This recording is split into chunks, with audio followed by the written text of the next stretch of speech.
In this video, part 2 of the Orbost line, we're going to look at the line from Bruthen to Orbost. If you haven't seen part 1, click on the link shown here on the screen. The line arrived into Bruthen via a substantial timber trestle bridge, which is mostly still standing today, although it's seen better days.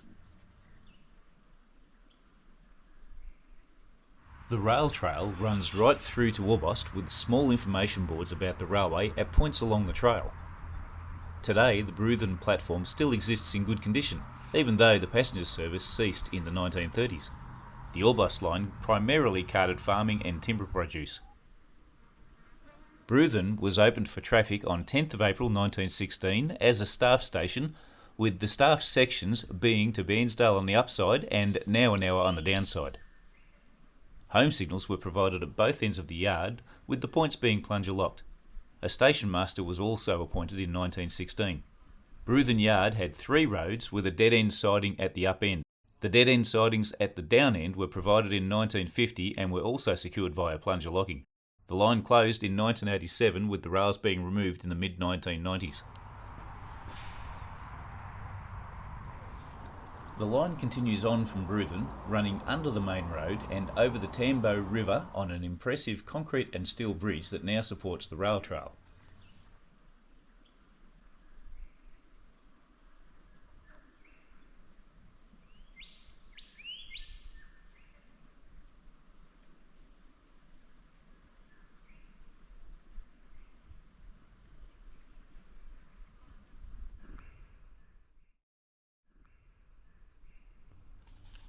Calhoun was the next station along the line.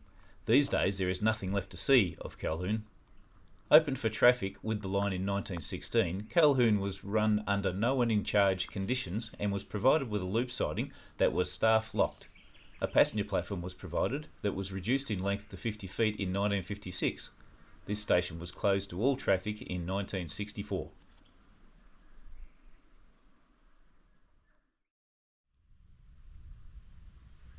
The Stony Creek Trestle is a formidable sight. A timber trestle bridge that is 810 feet long and 65 feet high, that is 247 metres long and 20 metres high. It is the largest standing bridge of its kind in the state of Victoria and attracts many visitors every day to view it. It was built with the opening of the line in 1916 and saw its last train in 1987. The bridge is listed on the Register of Historic Sites.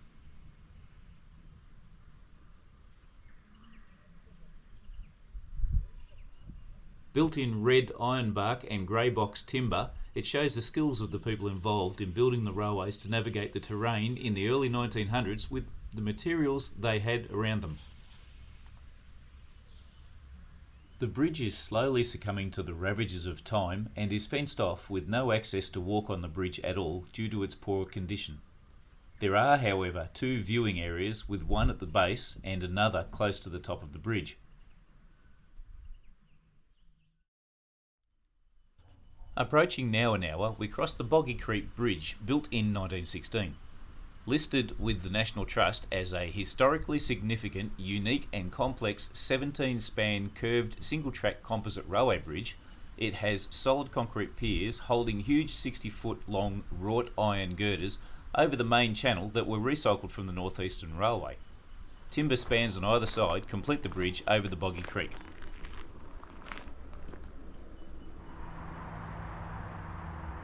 Wayara Station, 208 miles or 335 kilometres from Melbourne, is now just a large grassy area and a helipad for landing helicopters. Some remnants of the railway yard are visible around the edges, but mostly the station area has been erased. Opened as a staff station with the sections being to Bruthen on the upside and Orbost on the downside, it had a home signal from each direction with plunger lock points and a station master. A siding for Wayara Sawmilling Company was provided on the Melbourne side of the Boggy Creek, with substantial sidings provided in the station area for the timber and other traffic out of the busy yard. Wayara reverted to caretaker status in 1935 after the passenger service ceased, followed in 1956 with a station master being appointed once again to manage the station. This 1920s view shows us the station in busy times with a Bairnsdale-bound train in the platform. What a different looking area it was by the time 1981 came around, and Wayara was now a busy freight yard with no passenger services. The path of the line can be imagined when looking in the Bairnsdale direction and walking toward the Wayara-Buchan Road overbridge. It looks more like a picnic and play area now than a rail yard. The station closed with the line from Bairnsdale to Orbost in 1987.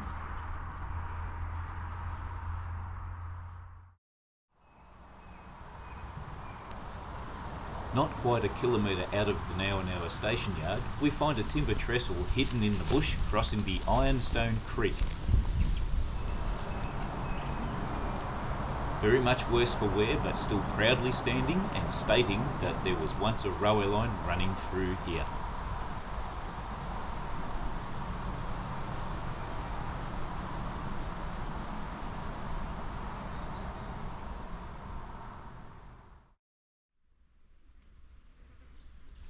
Seven or 8 kilometres out of Wayara, we find this impressive timber trestle bridge that runs over Wayara Road.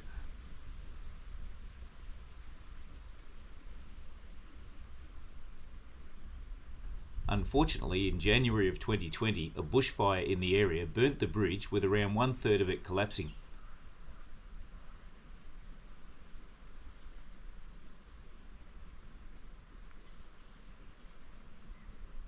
The 20-foot long steel beams that sat atop the timber piles that were destroyed in the fires now form the outline of the car park for visitors who come to see this bridge in their travels.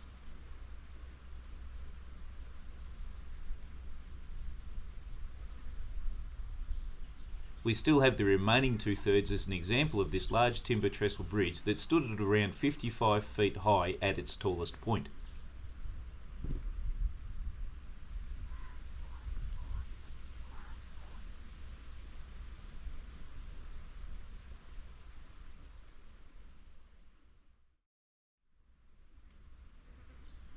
Toster at 214 miles or 344 kilometres from Melbourne was opened with the line in 1916.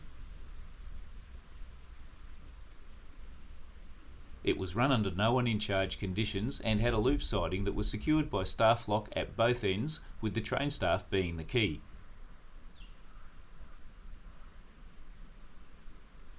In 1922, a caretaker was provided, but this only lasted until 1928, when it went back to no one in charge conditions again. From 1968, goods traffic was limited to goods in truckloads only. 1972 saw the passenger platform removed and the station was closed in 1978.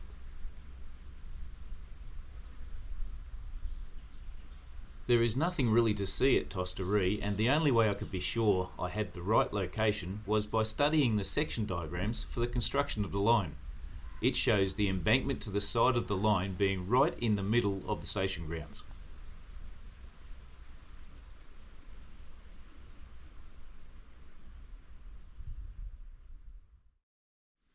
Looking toward Orbost at Wayara station, we see leftover rail in the level crossing, letting us know that trains once traversed this area. Wayara station, like the other stations, was opened in 1916. It was initially run under caretaker conditions. Wayara had a loop siding, which was secured by staff locks, the key being the Wayara to Orbost staff. In 1918, the caretaker was removed and it was run under no one in charge conditions. 1967 saw hand locking bars and padlocks replace the staff locks on the points. After 1968, any goods traffic was limited to goods in truckloads only. The passenger platform was removed in 1972, and in 1974 the points were once again locked with staff locks instead of the hand locking bars. Wayara had several timber mills around the station area, with timber being the main goods sent from here. The last one of the timber mills outlived the railway line, closing as late as 2003. The railway closed in 1987. The bush has since taken over, and you would be hard-pressed to see much evidence of the industry that once thrived here.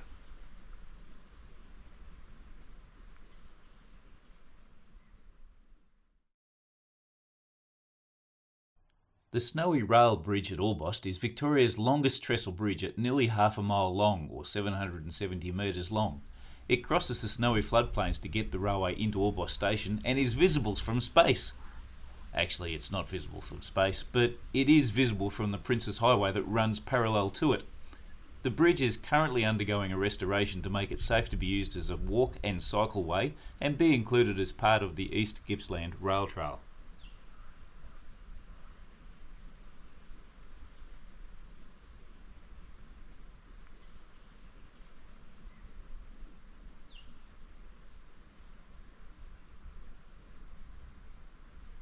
Built in 1916, the bridge was a big undertaking and is certainly showing its age. Once the project is complete, it should provide a great walk or cycle into Orbost from the run downgrade to the start of the bridge. The only thing that could be better is seeing a train trundle across it, but I'm not going to hold my breath for that.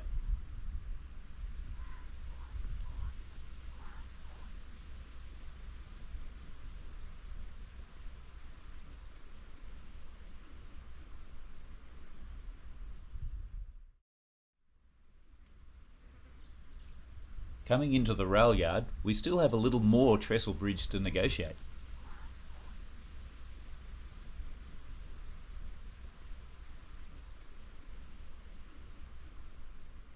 Orbost, the end of the line, was planned to continue on further up into New South Wales, but those plans never eventuated.